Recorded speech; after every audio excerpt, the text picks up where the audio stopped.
tsy honoantsony fa matina mony tena tao an-trano ny Mambrakotarvelo. Raha araka ny vaovao ray teny amin'ny trano fonenany tokony ho tamin'ny 1:20 maraina teo dia voalaza fa matiny tifiteny izy satria na eny feombasy indroa tao an-trano fatoriny ny mpanampiny. Efa tonga tena toerana kosa ny mpitandro ny filaminana nanao fitsiriana sy fanadihadiana nentina avy hatrany eny amin'ny hôpitaly Ansiranydrazana ho atao autopsie.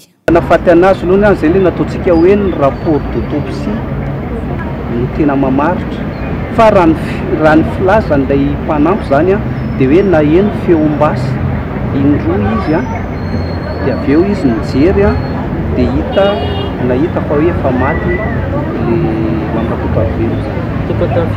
Tokony tamin'ny 2020 teo eo zany.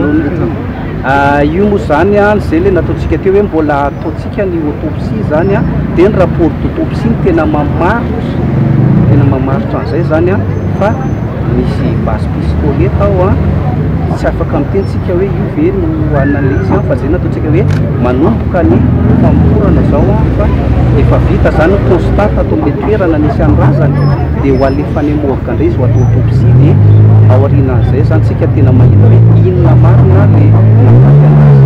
Misy diam-baly olantazomina be anatin'io le hoe olantazomina araka ny fitenitsika teo zany dia hoe mpanampy vavy no tao ka io mpanampy vavy io zany dia efa miaraka aminay ny brigade criminelle zao ho enona ny fanambarany mahakasika an'izay zava-misy niseho androany zany. Aiza mipetraka ilay diam-baly?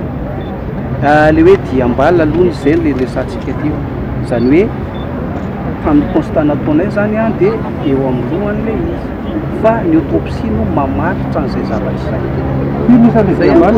Mbola tsy afaka miteny izay satria mbola ho atao autopsie tsika fa ny constatation aloha dia nahitana zany fa le hoe firy mety mbola tsy hitatsika fa ny autopsie zany no manao ny izay l'examen misy ny corps zay zany.